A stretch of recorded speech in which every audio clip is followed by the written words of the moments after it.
प्रेम विवाह के बाद ससुराल पक्ष पर दहेज प्रताड़ना का आरोप लगाते हुए बगराई निवासी एक महिला ने एसपी कार्यालय में आयोजित जनसुनवाई में शिकायत की। पीड़िता का कहना है कि उसका पति भी सास ससुर के बहकावे में आकर उसे परेशान कर रहा है। पति और बेटों की मौत के बाद मुफलिसी के दिन काट रही एक महिला ने कलेक्टर के जनता दरबार में पहुंचकर मदद की गुहार लगाई है। जनसुनवाई में बीपीएल कार्ड नामांतरण न होने, पटवारियों की मनमानी सहित अन्य मामलों से संबंधित शिकायतें आईं। शहर के कई इलाके भीषण जल संकट की चपेट में हैं। नगर निगम की जल वितरण व्यवस्था पर सवाल उठ रहे हैं। जनसुनवाई में पहुंचे अलग अलग क्षेत्रों के 1 दर्जन से ज्यादा लोगों ने जल संकट की शिकायत की है। जबलपुर से गोसलपुर जाने वाली मेट्रो बस का संचालन बंद होने से परेशान छात्रों ने कलेक्टर के नाम एक पत्र सौंपकर अपनी परेशानी का हवाला दिया और मेट्रो बस शुरू किए जाने की मांग की। धार्मिक पर्वों के दौरान खरगोन एवं अन्य स्थानों पर हुए विवाद के मद्देनजर पुलिस मुख्यालय द्वारा प्रदेश के सभी पुलिस अधिकारी कर्मचारियों के अवकाश रद्द कर दिए गए हैं। जबलपुर मंडी मदार टेकरी में रहने वाले शाहिद कुरैशी और उनके परिवार ने राहत की सांस ली। कलेक्टर डॉक्टर लैया राजचटी ने शाहिद की 2 बेटियों के लिए मदद का हाथ आगे बढ़ाया है। दोनों बेटियों के शरीर में सिर तो है लेकिन उनमें ब्रेन नहीं है। सरकारी मदद के बाद उनका पालन पोषण आसान हो जाएगा। सोशल मीडिया पर प्रधानमंत्री एवं यूपी के सीएम समेत राज ठाकरे के खिलाफ अभद्र टिप्पणी करने वाले आधारताल निवासी युवक के विरुद्ध आधारताल थाने में मामला दर्ज किया गया है। पुलिस ने आरोपी को गिरफ्तार कर लिया है। अंधमुख बाईपास ग्राम कुगावा वार्ड क्रमांक 71 के 150 से ज्यादा परिवारों ने पुनर्वास की मांग कलेक्टर डॉक्टर लैया राजचटी से की है। गरीब परिवारों का कहना है कि नर्मदा घाटी विकास प्राधिकरण की तरफ से उन्हें नोटिस मिला है और अतिक्रमण बताकर उनके मकान तोड़े जाने वाले हैं। ओमती थाना क्षेत्र हरिसिंह कॉलोनी में रहने वाले लापता व्यापारी अमित नागदेव का अब तक पुलिस को कोई सुराग हासिल नहीं हुआ है। रविवार की सुबह घर से जाने के बाद लापता हुए अमित की बाइक, जूते और टोपी पुलिस को धुआंधार से मिले थे।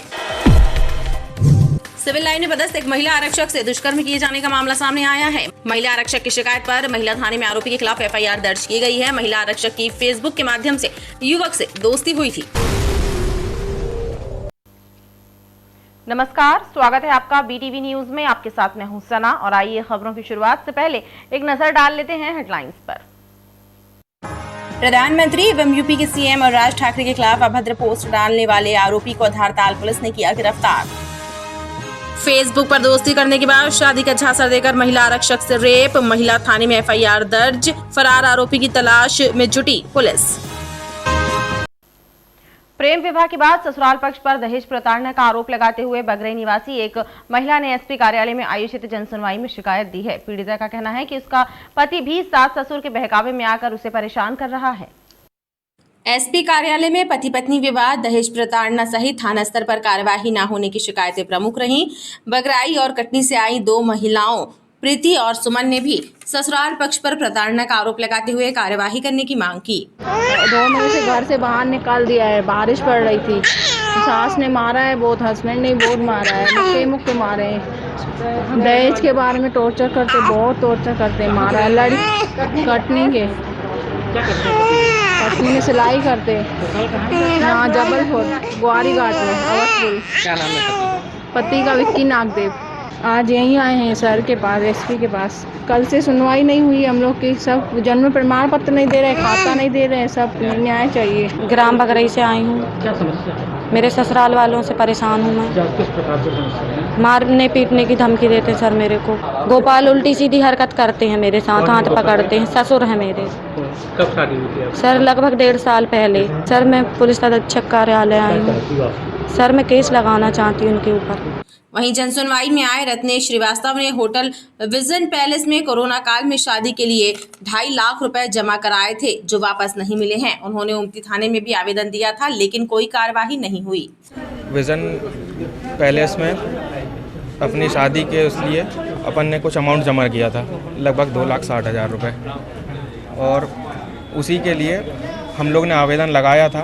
अब हमारा अमाउंट वहाँ फंसा हुआ है। कई चक्कर हमने लगा चुके हैं, आवेदन दे चुके हैं। थाना ओमती में भी हमारी रिक्वेस्ट डली हुई है लेकिन उस पर अभी तक कोई विशेष कार्रवाई नहीं हुई। 1-2 विजिट कराई गई हैं। हाँ, मांग हमारी है कि हमको पैसा वापस कर दिया जाए। सीएसपी तुषार सिंह ने शिकायतों को निराकृत करने का आश्वासन दिया। आज अभी तक जनसुनवाई में कुल 18 मामले सामने आए हैं। पति पत्नी की लड़ाई या सास बहू की लड़ाई है, जिस चरगवा का भी एक थाने का मामला सामने आया है जिसमें कोई भी चरगवा थाना प्रभारी को संपर्क करके उनका आवेदन बता दिया गया है तो जल्दी की कार्रवाई। जनसुनवाई में 3 दर्जन से ज्यादा शिकायतें आईं। पति और बेटों की मौत के बाद मुफलिसी के दिन काट रही एक महिला ने कलेक्टर के जनता दरबार में पहुंचकर मदद की गुहार लगाई है। जनसुनवाई में बीपीएल कार्ड नामांतरण न होने, पटवारियों की मनमानी सहित अन्य मामलों से संबंधित शिकायतें प्रमुख रहीं, जिनका निराकरण कराए जाने के लिए कलेक्टर एवं अपर कलेक्टर ने अधिकारियों को निर्देश दिए हैं। कलेक्टर के दरबार में शहरी और ग्रामीण क्षेत्रों से आए आवेदकों की भीड़ लगी रही। जनसुनवाई में पहुंची महिला ने नम आंखों से बताया कि पति और बेटों के देहांत के बाद वो मुफलिसी के दौर से गुजर रही है और उसे आर्थिक मदद की दरकार है। मेरा लड़का खत्म हो गया, दोनों बेटे खत्म हो गए, पति भी खत्म हो गया। उसकी मेरे को कोई राशि नहीं मिली। मेरे को मदद चाहिए, मेरे चलते नहीं बनता। मेरे को पुलिस वालों ने मिट्टी भी नहीं दिया। सहायता चाहिए बच्चे का मेरे। सहारा इंडिया कंपनी में जमा पैसे वापस दिलाए जाने की मांग करते हुए कलेक्टर को शिकायत सौंपी गई है। मैं यहाँ सहारा इंडिया के विषय में आया हूँ।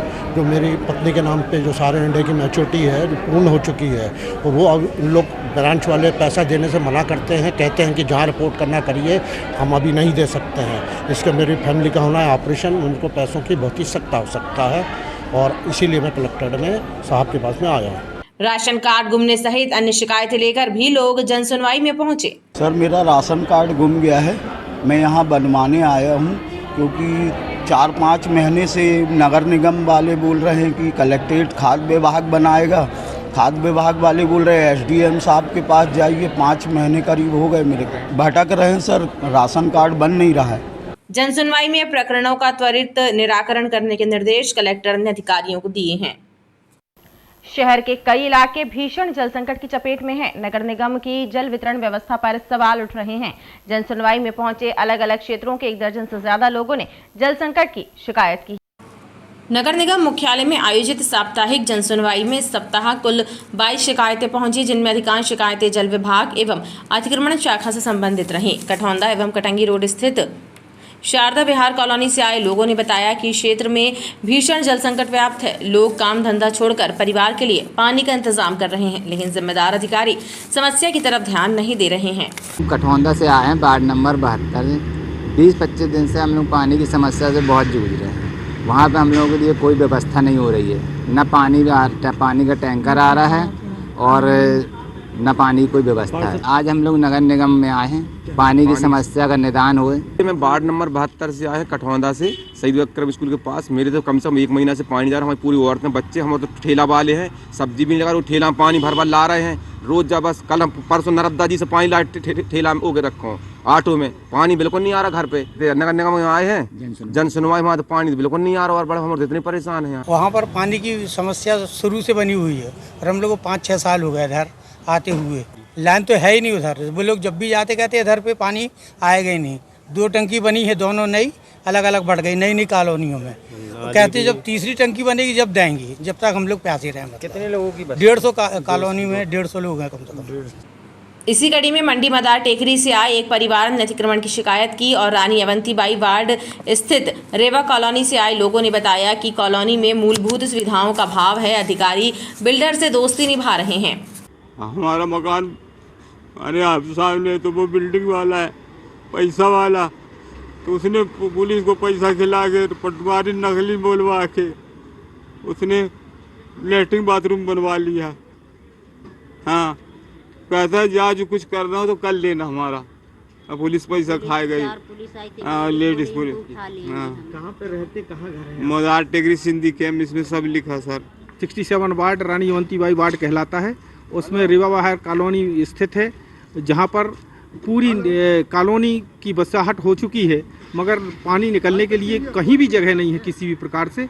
और रोड की भी समस्या, हमारे वहाँ क्षतिग्रस्त रोड है। दूसरी बात, नल जल की व्यवस्था आज तक 10 साल से हो गया है वहाँ पर, वहाँ नहीं हो पाई है। जो भी इसका देखभाल कर रहे हैं कि वो इसके तहत आकर के हमारी कॉलोनी का निरीक्षण करें और उसको देख करके पूरी व्यवस्थित कॉलोनी की व्यवस्था के पानी के लिए करें और सारी समस्याएं जो हैं उनका निदान करवाएं। नगर निगम की जनसुनवाई में पहुंचे अधिकांश शिकायतकर्ताओं का कहना रहा है कि कार्यवाही नहीं होती है, इसलिए बार बार चक्कर काटना पड़ता है। जबलपुर से गोसलपुर जाने वाली मेट्रो बस का संचालन बंद होने से परेशान छात्रों ने कलेक्टर के नाम एक पत्र सौंपकर अपनी परेशानी का हवाला दिया और मेट्रो बस का संचालन शुरू किए जाने की मांग की। गोसलपुर से चलने वाली मेट्रो बस अचानक बंद किए जाने से छात्र छात्राओं को कॉलेज आने जाने में खासी परेशानी उठानी पड़ रही है। छात्रों ने कलेक्ट्रेट कार्यालय पहुंचकर कलेक्टर के नाम एक पत्र सौंपकर मेट्रो बस का संचालन शुरू करने की मांग की है। छात्रों का कहना है कि पिछले 15 दिनों से बस बंद है, जिसके कारण उन्हें बेहद परेशानी उठानी पड़ रही है। गोसलपुर से ये जबलपुर आना बहुत ज़्यादा सर हम लोग को प्रॉब्लम हो रही है। तो सर अभी मेट्रो चालू नहीं है सर, काफ़ी 15 दिन हो गए हम लोगों को जो मेट्रो आ नहीं रही है। तो प्राइवेट वाले सर क्या करते हैं, हम लोग को बैठा नहीं रहे हैं, तो हम लोग को सर प्रॉब्लम जा रही है और हम लोगों से दोनों किराया भी लिया जा रहा है सर। गोसलपुर से जाने वाली जो मेट्रो है जो बंद हो गई है सर, अभी 2 हफ्ते पहले चल रही थी, अभी बंद हो गई है सर। जो प्राइवेट बस चल रही है तो उसमें सर किराया बहुत ज़्यादा ले रहे हैं सर, हम लोग को जाने में दिक्कत होती है सर। वहीं प्रशासनिक अधिकारियों का कहना है कि इस संबंध में आला अफसरों को जानकारी देने के बाद निर्णय लिया जाएगा। ये गोसलपुर से चलने वाली मेट्रो अभी बंद हुई है, उसी संबंध में इन छात्रों ने ज्ञापन दिया है कि मेट्रो बस चालू हो जाए ताकि इनको आवागमन में सुविधा हो। प्राइवेट बसों में आने में दिक्कत होती है, इस संबंध में कलेक्टर महोदय को अवगत कराते हैं और जैसा संभव होगा इनके पक्ष में डिसीजन लिया जाएगा। छात्रों ने अपनी परेशानी का हवाला देकर जल्द से जल्द बस का संचालन आरंभ कराने की मांग की है। धार्मिक पर्वों के दौरान खरगोन एवं अन्य स्थानों पर हुए विवाद के मद्देनजर पुलिस मुख्यालय द्वारा प्रदेश के सभी पुलिस अधिकारी कर्मचारियों के अवकाश रद्द कर दिए गए। आगामी त्योहार पर शांति व्यवस्था कायम रखने के मद्देनजर पुलिस मुख्यालय ने आदेश जारी कर पुलिस अधिकारी कर्मचारियों के अवकाश निरस्त कर दिए हैं। एएसपी संजय अग्रवाल ने बताया कि खरगोन एवं अन्य स्थानों पर हुए विवाद के मद्देनजर एहतियात के तौर पर अवकाश रद्द किए गए हैं ताकि त्योहारों पर सुरक्षा के पुख्ता इंतजाम रहे। पुलिस मुख्यालय द्वारा आगामी त्योहारों के मद्देनजर, क्योंकि त्योहारों में बल की अत्यधिक आवश्यकता होती है और इस समय शादियां भी हैं और लोग बागों की छुट्टियों की मांग भी है, तो इसलिए जो है छुट्टियों पे पुलिस मुख्यालय के द्वारा रोक लगाने संबंधी कल एक आदेश प्राप्त हुआ है और जहां बहुत अत्यावश्यक है, इमरजेंसी है, वहां पुलिस अधीक्षक और जोनल पुलिस महानिरीक्षक उनकी अनुमति से जितनी भी आवश्यकता है उतनी छुट्टी दी जाएगी। सर ऐसा देखा गया कि रामनवमी में कई जगह खतराव हुए कई जिलों में, उसको देखते हुए बल की आवश्यकता है, उस कारण छुट्टी की निरस्त करी गई है क्या? देखिए त्योहारों में सामान्य तौर पर ही पुलिस बल तैनात किया जाता है और इसको देखते हुए यह आवश्यक है कि लोग ज़्यादा से ज़्यादा ड्यूटी पर रहें और छुट्टियों। जबलपुर मंडी मदार टेकरी में रहने वाले शाहिद कुरैशी और उनके परिवार ने राहत की सांस ली है। कलेक्टर डॉक्टर इलैया राजाटी ने शाहिद की 2 बेटियों के लिए मदद का हाथ आगे बढ़ाया। दोनों बेटियों के शरीर में सिर तो है लेकिन उनमें ब्रेन नहीं है। सरकारी मदद के बाद उनका पालन पोषण आसान हो जाए। कलेक्ट्रेट पहुंचे मंडी मदार टेकरी निवासी शाहिद कुरैशी के चेहरे पर अब राहत भरी मुस्कान है। दरअसल शाहिद की 3 बेटियां हैं, जिनमें बड़ी बेटी तो स्वस्थ है लेकिन 2 बेटियां ऐसी गंभीर बीमारी से पीड़ित हैं कि पूरा परिवार परेशानी में है। बेटियों के सिर तो हैं लेकिन सिर में ब्रेन नहीं है। 5 दिन पहले शाहिद दिव्यांग मेले में बेटियों को लेकर पहुंचा था, जहां कलेक्टर डॉक्टर इलैया राजाटी ने उन्हें भरोसा दिलाया था कि वे मदद करेंगे। दोनों बेटियों को सभी दिव्यांग योजनाओं का लाभ दिलाने के साथ ही आर्थिक मदद भी की जाएगी। कलेक्टर ने अपना वादा मंगलवार को पूरा कर दिया। मदद मिलने के बाद पीड़ित परिवार ने राहत की सांस ली। मंगल के दिन हमने यहाँ पे आए कलेक्टर साहब के पास, कलेक्टर साहब ने पूरे सब चीज़ का आदेश कर दिया उन्होंने कि इनकी जो योजना भी है विकलांग की सब इनको पूरी तरीके से इनको मिले। तो कलेक्टर साहब को मैं बहुत बड़ा आभारी हूँ जो उनने बहुत अच्छा काम किया और हमारे लिए समझ लो सारी स्कीमों को उनने ऑर्डर कर दिया। कुरैशी परिवार की दोनों बेटियों को इतनी गंभीर बीमारी है जिसे डॉक्टर भी समझ नहीं पा रहे हैं। बीमारी के कारण बेटियां खाना नहीं खा पाती हैं, उन्हें सिर्फ दूध और पानी दिया जाता है, इसी पर इनका जीवन निर्भर है। शाहिद का कहना है कि कलेक्टर डॉक्टर इलैया राजा द्वारा दिलाई गई मदद के बाद दोनों बीमार बेटियों का पालन पोषण आसान हो पाएगा। सोशल मीडिया पर प्रधानमंत्री एवं यूपी के सीएम समेत राज ठाकरे के खिलाफ अभद्र टिप्पणी करने वाले आधारताल निवासी युवक के विरुद्ध आधारताल थाने में मामला दर्ज किया गया है। पुलिस ने आरोपी को गिरफ्तार कर लिया है। आधारताल निवासी हरपाल सिंह के विरुद्ध माड़ोथाल के दिनेशपुरी गोस्वामी ने शिकायत दी है कि हरपाल के द्वारा सोशल मीडिया पर देश के प्रधानमंत्री नरेंद्र मोदी एवं उत्तर प्रदेश के मुख्यमंत्री योगी एवं राज ठाकरे के विरुद्ध अभद्र भाषा का प्रयोग कर पोस्ट डाली जा रही है, जिस पर जांच के बाद हरपाल के खिलाफ मामला दर्ज किया गया है। सर कुछ आधारताल में एक FRI हुई है मामले को लेकर, PM को लेकर, क्या मामला है ये? इसमें व्हाट्सएप पर सोशल मीडिया पर एक आपत्तिजनक कमेंट किया गया है जिसको लेकर हरपाल सिंह के विरुद्ध में थाना धारताल में FIR रजिस्टर्ड की गई है और उसको कल गिरफ्तार कर लिया गया है। पुलिस ने आरोपी को गिरफ्तार कर लिया है। ओमती थाना क्षेत्र हरि सिंह कॉलोनी में रहने वाले लापता व्यापारी अमित नागदेव का अब तक पुलिस कोई सुराग हासिल नहीं कर सकी है। रविवार की सुबह घर से जाने के बाद लापता हुए अमित की बाइक, जूते और टोपी पुलिस को धुआंधार में मिले हैं, जिसके बाद उसकी तलाश के लिए धुआंधार में सर्च ऑपरेशन चलाया गया। ओमती थाना क्षेत्र हरि सिंह कॉलोनी में रहने वाले 38 वर्षीय लापता व्यापारी अमित नागदेव का अब तक पुलिस कोई सुराग हासिल नहीं कर पाई है। रविवार से लापता अमित की गुमशुदगी की रिपोर्ट ओमती थाने में दर्ज कराई गई थी। सोमवार की शाम अमित की एक फोटो धुआंधार के पास से परिजनों तक पहुंची, जिसके बाद पुलिस ने सर्च अभियान चलाया। इस दौरान धुआंधार में अमित की मोटरसाइकिल, टोपी और जूते बरामद हुए हैं। इधर अमित के परिजनों ने एक पत्र पुलिस को सौंपा है, जिसमें सूदखोरों द्वारा धमकाने का आरोप लगाया गया है। इस पत्र में जिन लोगों के नाम सामने आए हैं उनसे भी पुलिस पूछताछ कर रही है। दिनांक 10 तारीख को थाना ओमती में गुमशुदगी कायम की गई है अमित नागदेव की, 39 ईयर्स का, हाउसिंग कॉलोनी में रहता है। ये जयंती कॉम्प्लेक्स के पास जो कॉलोनी है। और इसकी जिस दिन ये गया था उसकी पत्नी से 2 बार बात हुई है और इसने धुआंधार से फ़ोटो भेजा है और वहाँ पे उसकी चप्पल, जूते जो पहने थे उसके घर वालों ने पहचान की है, वहाँ मिला है। उसके बाद बॉडी की भी सर्च कराई गई है, क्या है, कहाँ है, और पुलिस इसकी गुमशुदगी की जांच की तलाश कर रही है। हालांकि पुलिस ने इन नामों का खुलासा करने से फिलहाल इनकार किया है। पुलिस का कहना है कि उनकी पहली प्राथमिकता अमित को तलाश करना है। पुलिस लाइन में पदस्थ एक महिला आरक्षक से दुष्कर्म किए जाने का मामला सामने आया है। महिला आरक्षक की शिकायत पर महिला थाने में आरोपी के खिलाफ FIR दर्ज की गई है। महिला आरक्षक की फेसबुक के माध्यम से युवक से दोस्ती हुई थी। इसके बाद युवक शादी का झांसा देकर उसके साथ दुष्कर्म करता रहा। पुलिस फरार आरोपी की तलाश में जुटी हुई है। जबलपुर पुलिस लाइन में पदस्थ एक महिला आरक्षक से रेप का मामला सामने आया है। फेसबुक पर दोस्ती करके सोहागी में रहने वाले देवी सिंह नागरी नामक युवक ने महिला आरक्षक को प्रेम जाल में फंसाया और शादी का झांसा देकर उसका दैहिक शोषण करता रहा। कुछ समय पहले महिला आरक्षक की शादी कहीं और तय हो गई थी, तो आरोपी ने उसकी शादी भी तुड़वा दी। पुलिस ने महिला आरक्षक की शिकायत के बाद आरोपी के विरुद्ध महिला थाने में FIR दर्ज की है। जिला जबलपुर के महिला थाना में एक FIR कायम करवाई गई है। एक महिला आरक्षक के द्वारा धारा 376 की उसकी दोस्ती फेसबुक से एक व्यक्ति के साथ हुई और उसके बाद शादी का झांसा देकर उसके साथ शारीरिक संबंध स्थापित हुए, तो उसके लिखित रिपोर्ट पर से मामला कायम किया गया। पुलिस मामले में फरार आरोपी देवी सिंह की गिरफ्तारी के प्रयास कर रही है। अंधमुख बाईपास के ग्राम कुगवा वार्ड क्रमांक 71 के 150 से ज्यादा परिवारों ने पुनर्वास की मांग collector doctor Ilaiya Raja T से की है। गरीब परिवारों का कहना है कि नर्मदा घाटी विकास प्राधिकरण की तरफ से उन्हें नोटिस मिला है। अतिक्रमण बताकर उनके मकान तोड़े जाने वाले हैं। अंधमुख बाईपास ग्राम कुंगवा के 150 से ज्यादा गरीब परिवारों ने कलेक्ट्रेट में दस्तक देकर पुनर्वास की मांग की है। इन परिवारों का कहना है कि नर्मदा घाटी विकास प्राधिकरण ने इन्हें नोटिस जारी किया है और अतिक्रमण के नाम पर इनके मकान तोड़े जाने वाले हैं। ऐसी भीषण गर्मी में अपने बच्चों को लेकर वह कहां जाएंगे? आधा पुनर्वास की व्यवस्था की जाए। हम लोग वार्ड नंबर 71 के हैं सर। हम लोग कोगमा बाईपास में हैं, 30 साल से निवास कर रहे हैं। वहाँ पर अतिक्रमण हो गए, दोबारा फिर परेशान कर रहे हैं। हम लोग के लिए घर दूर कुछ नहीं, हम लोग के बच्चे हैं छोटे छोटे, इसी में लगे रहते, कहाँ तक परेशान हो सर।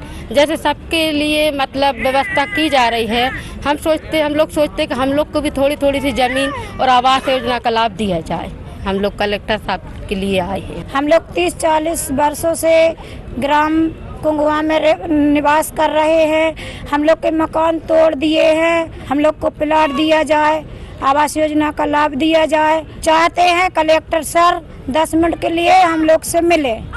गरीब परिवारों का कहना है कि यदि जिला प्रशासन उन्हें प्रधानमंत्री आवास योजना का लाभ दिला दे तो उनके परिवारों को सिर छिपाने के लिए छत नसीब हो सकती है। खबरों का सिलसिला लगातार जारी रहेगा। आप देखते रहिए BTV न्यूज़।